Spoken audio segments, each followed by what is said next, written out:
একবার হযরত ইব্রাহিম আলাইহিস সালাম নামাজে দাঁড়িয়ে আল্লাহ তাআলার গভীর ধ্যানে মগ্ন রয়েছেন।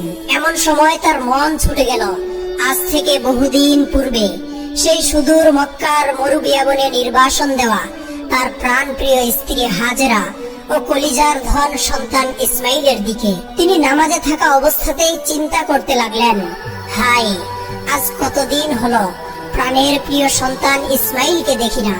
সেই কবে তাকে নির্বাসন দিয়ে এসেছি। সন্তানের প্রতি দয়ায় তার হৃদয় উঠলে উঠল। হযরত ইব্রাহিম আলাইহিস সালামের এই অবস্থা দেখে রব্বুল আলামিনের ফেরেশতারা বলতে লাগলো, হাই হাই, আমরা তো জানতাম ইব্রাহিম আল্লাহর খলিল, কিন্তু এ কেমন আল্লাহর বন্ধু যে নামাজে দাঁড়িয়ে আল্লাহর পরিবর্তে নিজের সন্তানের কথা স্মরণ করছে। ফেরেশতাদের মধ্যকার এই আলোচনা শুনে রব্বুল আলামিন বললেন, ওহে ফেরেশতারা, আমার খলিলের অন্তরে আমার প্রতি ভালোবাসার বিন্দুমাত্র ঘাটতি হয়নি। তোমরা যেহেতু এই আলোচনা করেই ফেলেছ, তবে দাঁড়াও, আমি তোমাদেরকে এর প্রমাণ দেখিয়ে দিচ্ছি। এরপর এক রাতে গভীর নিশীথে শুয়ে রয়েছেন জাতির পিতা হযরত ইব্রাহিম আলাইহিস সালাম। এমন সময় রব্বুল আলামিন তাকে স্বপ্নে নির্দেশ দিলেন, ওহে ইব্রাহিম, তুমি তোমার সবচাইতে প্রিয় বস্তুকে কুরবানি করো। এই স্বপ্ন দেখে পরদিন হযরত ইব্রাহিম আলাইহিস সালাম আল্লাহর রাজি খুশি ও সন্তুষ্টি অর্জনের জন্য তার রাহে 100 উট কুরবানি করে দিলেন। পরদিন আবার তিনি একই স্বপ্ন দেখলেন। রব্বুল আলামিন তাকে বলছেন, ইব্রাহিম, তুমি তোমার সবচাইতে প্রিয় বস্তুকে কুরবানি করো। পরদিন আবারও হযরত ইব্রাহিম আলাইহিস সালাম আল্লাহর রাহে 100 উট কুরবানি করে দিলেন। 2 দিনে 200 উট কুরবানি করার পরে তৃতীয় রাতে তিনি আবার শুয়ে রয়েছেন। আবার ভেসে এলো সেই দৈববাণী। কে যেন তাকে বলছে, হে ইব্রাহিম, তুমি তোমার সবচাইতে প্রিয় বস্তুকে কুরবানি করো। এরপর তৃতীয় দিন সকালে তিনি ভাবতে লাগলেন, পরপর 2 দিন একই স্বপ্ন দেখলাম, এরপর 2 দিন 200 উট কুরবানি করলাম, তবে কি আল্লাহ রাব্বুল আলামিন আমার এই কুরবানি কবুল করেননি? আল্লাহ তাআলা তবে আমার কাছ থেকে কি চাচ্ছেন? তবে কি তিনি আমার কাছ থেকে অন্য কিছু চাচ্ছেন? কি সেই বস্তু? গভীর ভাবে তিনি স্বপ্নের বাক্যগুলির দিকে ধ্যান করলেন। এরপর বুঝতে পারলেন আল্লাহ রাব্বুল আলামিন তাকে বলেছেন, হে ইব্রাহিম, তুমি তোমার সবচাইতে প্রিয় বস্তুকে কুরবানি করো। আর এই পৃথিবীতে আমার সবচাইতে প্রিয় বস্তু হলো আমার একমাত্র সন্তান ইসমাইল। তিনি সাথে সাথে বলে উঠলেন, ইন্না সলাতি ওয়া নুসুকি ওয়া মাহইয়ায়া ওয়া মামাতি লিল্লাহি রাব্বিল আলামিন। নিশ্চয় আমার নামাজ, আমার কুরবানি, আমার জীবন, আমার মরণ সবকিছুই বিশ্বজাহানের প্রতিপালক একমাত্র রব্বুল আলামিনের জন্য। আল্লাহ তাআলা যদি ইসমাইলকেই তার রাহে কুরবানি করার নির্দেশ দিয়ে থাকেন, তবে এই নির্দেশ পালনে আমি বিন্দুমাত্র পিছপা হব না। অন্তরে এই ইস্পাত কঠিন সুদৃঢ় সিদ্ধান্ত নিয়ে জাতির পিতা সিরিয়া হতে রওনা করলেন মক্কার সুদূর মরুবিয়াবনের পথে।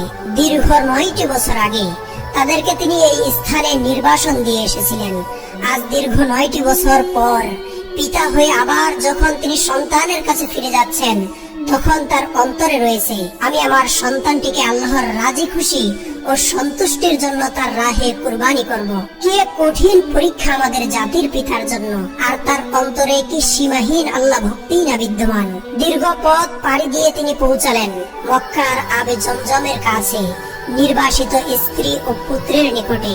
পিতা ইব্রাহিম আলাইহিস সালাম ফুটফুটে চেহারার উজ্জ্বল বালক ইসমাইলকে বুকের সাথে জড়িয়ে ধরলেন, তাকে অনেক আদর করলেন এবং চুমুতে চুমুতে ভাসিয়ে দিলেন তার 2 গাল। এরপর দরদ মাখা কণ্ঠে তাকে বললেন, বেটা ইসমাইল, সুন্দর করে গোসল করে উত্তম পোশাক পরে সেজে নাও, আমি তোমাকে একটি জায়গায় দাওয়াত খেতে নিয়ে যাব। দীর্ঘদিন পর পিতার সঙ্গে সাক্ষাৎ, এরপরে তার সঙ্গে দাওয়াত খেতে যাওয়ার প্রস্তাব। কিশোর ইসমাইলের মন যেন আনন্দে নেচে উঠল।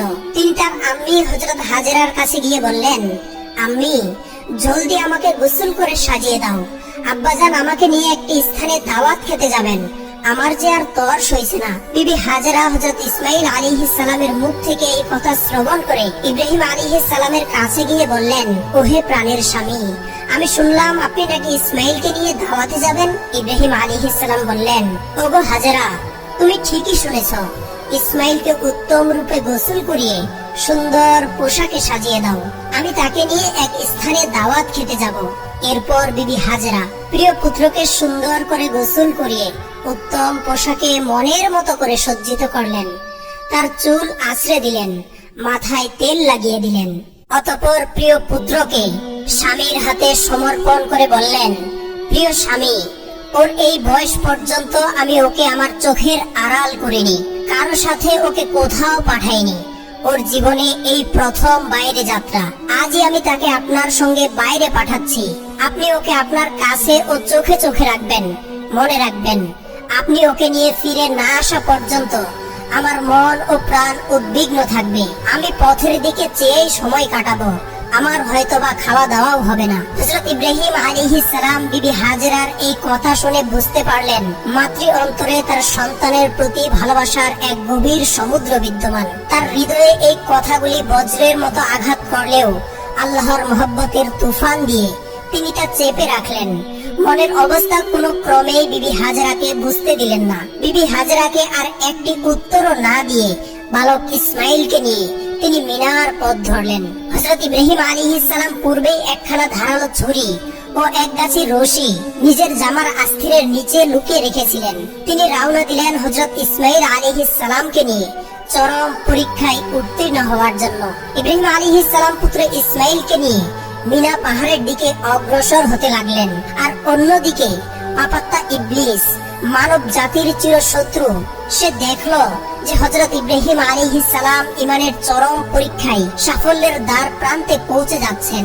এটা দেখে সে হিংসায় জ্বলে পুড়ে মরতে লাগলো। আল্লাহ পাকের একটি নির্দেশ অমান্য করে আমি অভিশপ্ত চির জাহান্নামী হলাম যেই আদম জাতির কারণে। সেই আদমের অধস্তন পুরুষ ইব্রাহিম এত বড় কঠিন পরীক্ষায় উত্তীর্ণ হয়ে নবুয়তি টিকিয়ে রাখবে আর পিতা এবং পুত্র একসাথে বেহেশতে যাবে, সেটা তো হতে দেওয়া যায় না। তাই পাপাত্তা ইবলিস সংকল্প গ্রহণ করলো, যে করেই হোক তাদেরকে এই পথ থেকে ফিরিয়ে দিতে হবে। সে চিন্তা করলো আসল ঘটনা বিবি হাজেরা ও শিশু ইসমাইলকে জানিয়ে দিতে পারলেই খেলাফতে। পিতা পুত্র রওনা হওয়ার সাথে সাথে পাপাত্তা ইবলিস বিবি হাজেরার কাছে উপস্থিত হলো। সে একজন ভালো মানুষের ছদ্মবেশে উপস্থিত হয়ে বলল, ওহে বিবি হাজেরা, তোমার নয়নমণি ইসমাইলকে তোমার স্বামী কোথায় নিয়ে যাচ্ছেন, তার কি কোনো খবর রাখো? বিবি হাজেরা স্বাভাবিকভাবেই উত্তর দিলেন, কেন? তিনি তো তাকে দাওয়াত খেতে নিয়ে গেছেন। ইবলিস বলল, নারী জাতি অত্যন্ত সহজ সরল এবং বোকা প্রকৃতির, কোনো ব্যাপারে গভীরভাবে তলিয়ে দেখে না। কেউ তাকে কোনো মিথ্যা বা প্রতারণামূলক কথা বলে খুব সহজেই ধোঁকা দিতে পারে। মূলত এটা তাদের সৃষ্টিগত বৈশিষ্ট্য, এটা তোমার কোনো দোষ নয়। বিবি হাজেরা বললেন, কেন, কি হয়েছে? যা বলতে চান স্পষ্টভাবে খুলে বলুন তো। পাপাত্তা ইবলিস অত্যন্ত দয়াদ্র কণ্ঠে বললেন, কথাটা শুনে আপনি হয়তো স্থির থাকতে পারবেন না, তাই বলতে সংকোচ বোধ করছি। বিবি হাজেরা বললেন, আপনি বলুন তো কি বলতে চাচ্ছেন। ইবলিস বলল, তোমার স্বামী তো তোমার পুত্রকে জবেহ করতে নিয়ে গেছেন। বিবি হাজেরা ইবলিসের কথা শুনে বিরক্ত হয়ে বললেন, কে তুমি, কি তোমার পরিচয়? তুমি আমার স্বামীর বিরুদ্ধে এই সকল কথা কি উদ্দেশ্যে বলতে এসেছো শুনি? পিতাকে কোনোদিন নিজ পুত্রকে জবেহ করতে পারেন এমন অসম্ভব কথা বলে তুমি প্রতারণা করতে এসেছো। আমি বুঝতে পেরেছি তুমি মানুষ নও, তুমি মানুষ্যরূপী ইবলিস। এই মুহূর্তে তুমি এখান থেকে দূর হয়ে যাও। ইবলিস বলল, হাজেরা, তোমার এত তেজের কথা আগামীকাল কোথায় থাকবে তা দেখা যাবে। যখন নিজেই দেখতে পাবে এবং বুঝতে পারবে যে তোমার স্বামী তোমার পুত্রকে জবেহ করে দিয়েছে, তখন তুমি জানবে আমি তোমাকে সত্য সংবাদ দিতে এসেছিলাম নাকি ধোঁকা দিতে এসেছিলাম। তুমি যে বলছো পিতা হয়ে কেউ কি নিজের পুত্রকে জবেহ করে, কথাটা অবশ্য সত্য, এজন্যই তোমাকে আসল ঘটনাটি খুলে বলতে হয়। বিবি হাজেরা বললেন, আবার আসল ঘটনা কি? ইবলিস বলল, আল্লাহ তাআলা তোমার স্বামীকে নির্দেশ দিয়েছেন তিনি যেন তোমার পুত্র ইসমাইলকে তার রাস্তায় কুরবানি করেন। আর আল্লাহ তাআলার নির্দেশ পালন করার জন্যই তোমার স্বামী ইসমাইলকে নিয়ে গেছেন মিনার পাহাড়ে কুরবানি করার জন্য। ইবলিসের মুখে এই কথা শুনে বিবি হাজেরার ভাবান্তর হওয়ার কথা ছিল, কিন্তু নবী পত্নী দৃঢ় ঈমানের বলে বলিয়ান হয়ে বললেন, তোমার কথা যদি সত্য হয় তাহলে তো এটা আনন্দের কথা। আল্লাহ রাব্বুল আলামিন তার এতগুলি বান্দার মধ্য থেকে আমার পুত্র ইসমাইলকেই যে তার পথে কুরবানি করার জন্য কবুল করেছেন, এর চাইতে সৌভাগ্যের বিষয় আর কি হতে পারে? শুধু এক ইসমাইল নয়, আল্লাহ তাআলা যদি আমাকে লক্ষ লক্ষ সন্তান দান করতেন, তাহলে আমি তাদের সকলকেই আল্লাহর রাস্তায় কুরবানি করতে পিছপা হতাম না। তুমি দূর হয়ে যাও। আউযু বিল্লাহি মিনাশ শাইতানির রাজীম। একমাত্র সন্তানের মায়ের মুখে এই কথা শুনে ইবলিস ব্যর্থ হয়ে অন্য পথ অবলম্বন করলো। পাপাত্তা ইবলিস বিবি হাজেরাকে ধোঁকা দিতে ব্যর্থ হয়ে সে হযরত ইসমাইল আলাইহিস সালামকে ধোঁকা দেওয়ার জন্য সেদিকে ছুটলো। হযরত ইসমাইল আলাইহিস সালাম পিতার পিছনে পিছনেই হাঁটছিলেন। ইবলিস তাকে হাতের ইশারা দিয়ে আরো একটু পিছনে রাখলেন। হযরত ইব্রাহিম আলাইহিস সালাম নিজ গতিতে সামনের দিকে এগিয়ে চলছেন। এই সুযোগে ইবলিস বলল, আরে বোকা ছেলে, তুমি তোমার পিতার সাথে কোথায় যাচ্ছ তা কি জানো? ইসমাইল আলাইহিস সালাম বললেন, কেন? জিয়াফত খেতে যাচ্ছি। ইবলিস বলল, তোমার পিতা তোমাকে প্রতারণা করে তোমাকে নিয়ে চলছেন হত্যার উদ্দেশ্যে। হযরত ইসমাইল আলাইহিস সালাম বলল, আমার পিতা কেন আমার সঙ্গে প্রতারণা করবেন? আমি তো তার একমাত্র সন্তান, আর পিতা কি তার একমাত্র সন্তানকে বিনা কারণে জবেহ করতে পারেন? তুমি মিথ্যাবাদী, দূর হও এখান থেকে। ইবলিস উত্তরে বলল, পিতা কি পুত্রকে এমনিতেই জবেহ করে? আল্লাহ তাআলা তোমার পিতাকে নির্দেশ দিয়েছেন তিনি যেন তোমাকে জবেহ করেন। সে কারণেই তোমার পিতা তোমাকে জবেহ করার জন্য মিনার পাহাড়ে নিয়ে যাচ্ছে। আমার কথা যদি তোমার বিশ্বাস না হয়, তাহলে গিয়ে দেখো তোমার পিতার আস্তিনের নিচে একখানা ধারালো ছুরি আর পকেটে তোমার হাত পা বাঁধার জন্য রশি রয়েছে। এখনো সময় আছে, যদি প্রাণ বাঁচাতে চাও তাহলে পালিয়ে যাও। হযরত ইসমাইল আলাইহিস সালাম ইবলিসের কথা শুনে বললেন, আল্লাহর রাস্তায় কুরবানি হওয়া তো অত্যন্ত সৌভাগ্যের ব্যাপার। আল্লাহ রাব্বুল আলামিন তার অসংখ্য বান্দার মধ্যে আমাকেই যে তার পথে কুরবানির জন্য কবুল করেছেন, এর চাইতে আনন্দ ও সৌভাগ্যের বিষয় আমার জন্য আর কি হতে পারে? রব্বুল আলামিন যদি আমাকে লক্ষ লক্ষ জীবন দান করতেন, তাহলে সেই লক্ষ লক্ষ জীবনকেও আমি তার পথে কুরবান করতে পিছপা হতাম না। আমি জানি তুমি মরদুদ শয়তান ইবলিস, এখনই এখান থেকে দূর হয়ে যাও। এই বলে হযরত ইসমাইল আলাইহিস সালাম ইবলিসের দিকে পাথর নিক্ষেপ করলেন এবং তাকে সেখান থেকে তাড়িয়ে দিলেন। হযরত ইব্রাহিম আলাইহিস সালাম পুত্র ইসমাইলকে নিয়ে মিনার প্রান্তরে পৌঁছালেন। তাফসিরে রুহুল মাআনিতে রয়েছে, ইসমাইল আলাইহিস সালামকে জবেহ করার পূর্বে ইব্রাহিম আলাইহিস সালাম তার সঙ্গে পরামর্শ করে নিতে চাইলেন। আল কুরআনুল কারীমের ভাষায় হযরত ইব্রাহিম আলাইহিস সালাম পুত্র ইসমাইলকে বললেন, ইয়া বুনাইয়া ইন্নী আরা ফিল মানামি আন্নী আযবাহুকা ফানজুর মাযা তারা। হে বৎস, আমি স্বপ্নে দেখেছি আমি তোমাকে জবেহ করছি, এখন তোমার অভিমত কি? হযরত ইসমাইল আলাইহিস সালাম বললেন, ইয়া আবাতি ফাআল মা তু'মার সাতাজিদুনি ইনশাআল্লাহু মিনাস সাবিরিন। হে পিতা, আপনি যা আদিষ্ট হয়েছেন তাই করুন, ইনশাআল্লাহ আপনি আমাকে ধৈর্যশীলদের মধ্যে অন্তর্ভুক্ত পাবেন। হযরত ইসমাইল আলাইহিস সালামের এই জবাবে ইব্রাহিম আলাইহিস সালাম অত্যন্ত খুশি হলেন। ইসমাইল আলাইহিস সালাম তখন হযরত ইব্রাহিম আলাইহিস সালামকে বললেন, আব্বাজান, আমাকে জবেহ করার পূর্বে আপনার কাছে আমার 3টি অনুরোধ রয়েছে, দয়া করে সেগুলি রক্ষা করবেন। ইব্রাহিম আলাইহিস সালাম বললেন, বৎস, তুমি যা বলবে আমি যথাসাধ্য রক্ষা করার চেষ্টা করব। ইসমাইল আলাইহিস সালাম বললেন, প্রথমত আমার হাত পা ভালোভাবে বেঁধে নিন। আমি দেখেছি জবেহ করার সময় জন্তুরা হাত পা ছোড়াছুড়ি করে, আমিও যদি সেরকম হাত পা ছোড়াছুড়ি করি আর সেই হাত পা গুলি যদি আপনার গায়ে লাগে, তাহলে এটা আমার জন্য বিয়াদবি হবে, আর আমি চাই না মৃত্যুর পূর্বে আপনার সঙ্গে বিয়াদবি করে ইন্তেকাল করতে। ওহে আব্বাজান, আমার দ্বিতীয় আবেদন এই যে জবেহের সময় আপনি আপনার চোখে কাপড় বেঁধে নেবেন, কেননা এতে আমাকে জবেহ করতে আপনার জন্য সুবিধা হবে। আমি আপনার পুত্র, জবেহের সময় যদি আপনার দৃষ্টি আমার চেহারার উপর পড়ে, তাহলে আমাকে জবেহ করতে আপনার দয়া হবে, আর এই দয়ার কারণে আল্লাহ রাব্বুল আলামিনের নির্দেশ পালনে কিছুটা ব্যাঘাত সৃষ্টি হবে, আর আমি চাই না আমার প্রতি দয়ার কারণে আল্লাহ তাআলার নির্দেশ পালনে সামান্যতম ব্যাঘাতের সৃষ্টি হোক। তৃতীয়ত, জবেহের পর আমার রক্তমাখা জামা আম্মাজানের কাছে দিয়ে তাকে আমার সালাম জানাবেন, বলবেন এই ত্যাগের বিনিময়ে আমরা বেহেশতে একসঙ্গে থাকব। তাকে বলবেন আল্লাহর আদেশ পালনের জন্য শুকরিয়া আদায় করতে এবং আমার জন্য দুঃখ না করতে। পুত্রের এই কথাই হযরত ইব্রাহিম আলাইহিস সালামের হৃদয়ে ভরে গেল। তিনি আস্তিনের নিচে লুকানো দড়ি ও ছুরি বের করলেন। ইসমাইল আলাইহিস সালামের হাত পা বেঁধে চোখে কাপড় বেঁধে তাকে মাটিতে শুইয়ে দিলেন। ছুরি হাতে নিয়ে তিনি প্রস্তুত। তার একমাত্র সন্তানকে জবেহ করতে তিনি দৃঢ় প্রতিজ্ঞ। আল্লাহর আদেশ পালনে কোনো শক্তি আজ তাকে বাধা দিতে পারবে না। এই দৃশ্য দেখে আসমান ও জমিনের ফেরেশতারা প্রকম্পিত হতে লাগলো। তারা আল্লাহর তাসবিহ ও পবিত্রতা ঘোষণা করতে লাগলো। হযরত ইব্রাহিম আলাইহিস সালাম ইসমাইলের গলায় ছুরি চালাতে যাচ্ছেন। ঠিক তখনই আল্লাহ রাব্বুল আলামিন ছুরিকে নির্দেশ দিলেন, হে ছুরি, খবরদার, ইসমাইলের গলার একটি পশমও কাটবে না। যদি তুমি কাটো তাহলে তোমার জন্য জাহান্নামের আগুন নির্ধারিত হবে।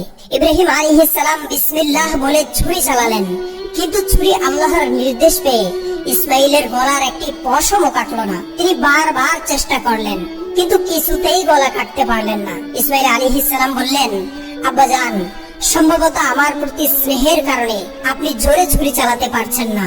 আপনার সমস্ত শক্তি দিয়ে ছুরি চালান। আমরা আল্লাহর আদেশ পালনে ব্যর্থ হলে কিয়ামতের দিন এজন্য আমাদেরকে জবাবদিহি করতে হবে। হযরত ইব্রাহিম আলাইহিস সালাম পুনরায় সর্বশক্তি দিয়ে ছুরি চালালেন, কিন্তু তবুও ছুরি কাটলো না। বিরক্ত হয়ে তিনি ছুরিটি ছুঁড়ে ফেললেন। ছুরি গিয়ে লাগলো একটি পাথরের গায়ে। সঙ্গে সঙ্গে পাথরটি দ্বিখণ্ডিত হয়ে গেল। তিনি ছুরিটি তুলে নিয়ে আবার চেষ্টা করতে যাচ্ছিলেন। ঠিক তখনই আল্লাহ রাব্বুল আলামিন হযরত জিবরাইল আলাইহিস সালামকে নির্দেশ দিলেন, ওহে জিবরাইল, এখনই বেহেশত থেকে একটি দুম্বা নিয়ে যাও। ইসমাইলকে সরিয়ে তার জায়গায় দুম্বাটি রেখে দাও। জিবরাইল আলাইহিস সালাম চোখের পলকে বেহেশত থেকে একটি দুম্বা নিয়ে এলেন এবং হযরত ইসমাইল আলাইহিস সালামকে সরিয়ে তার জায়গায় বেহেশতের দুম্বাটি রেখে দিলেন। ইব্রাহিম আলাইহিস সালাম ছুরি চালালেন আর দুম্বাটি কুরবানি হয়ে গেল। কুরবানি শেষে তিনি বললেন, আলহামদুলিল্লাহ। হযরত ইব্রাহিম আলাইহিস সালাম মনে করেছিলেন তার ছুরির নিচে তার পুত্র ইসমাইল জবেহ হয়ে গেছে, কিন্তু চোখ খুলে তিনি দেখলেন, এ কি অবাক কাণ্ড! ইসমাইল তো তার পাশে দাঁড়িয়ে রয়েছে। কুরবানি তো হয়েছে একটি বেহেশতি দুম্বা। এই দৃশ্য দেখে হযরত ইব্রাহিম আলাইহিস সালাম ফেরেশতা জিবরাইল আলাইহিস সালামকে বললেন, ভাই জিবরাইল, আল্লাহ রাব্বুল আলামিন কি তবে আমার কুরবানি কবুল করলেন না? আমি তো আমার সন্তান ইসমাইলকে কুরবানি দিতে চেয়েছিলাম, কিন্তু কেন তাকে কুরবানি দিতে পারলাম না? হযরত জিবরাইল আলাইহিস সালাম বললেন, ওহে আল্লাহর খলিল, আল্লাহ রাব্বুল আলামিন আপনার উপর, আপনার পুরো পরিবারের উপর অত্যন্ত সন্তুষ্ট। আপনার আল্লাহ রাব্বুল আলামিনের রাজি খুশি ও সন্তুষ্টির জন্য যেই ধৈর্য এবং মহব্বতের পরাকাষ্ঠা দেখিয়েছেন, এটা বিশ্ববাসীর জন্য নজির হয়ে থাকবে। আপনাদের সকলের উপর আল্লাহ রাব্বুল আলামিন খুশি হয়ে বেহেশত থেকে এই দুম্বা পাঠিয়েছেন এবং আপনার পুত্রের পরিবর্তে এই দুম্বাটিকেই আপনি কুরবানি করেছেন। এই কথা শুনে হযরত ইব্রাহিম আলাইহিস সালাম আল্লাহ রাব্বুল আলামিনের শুকরিয়া আদায় করলেন। আর এভাবেই রব্বুল আলামিন তার ফেরেশতাদেরকে দেখিয়ে দিলেন তার খলিলের অন্তরে আল্লাহ রাব্বুল আলামিনের মহব্বতের বিন্দু মাত্র ঘাটতি আসেনি। প্রিয় শ্রোতা, এটিই ছিল হযরত ইব্রাহিম আলাইহিস সালাম ও হযরত ইসমাইল আলাইহিস সালামের ত্যাগের অমর কাহিনী। আল্লাহ তাআলা আমাদেরকেও এই ত্যাগ, তিতিক্ষা ও আল্লাহ প্রেম থেকে শিক্ষা গ্রহণ করার তৌফিক দান করুন। আমিন।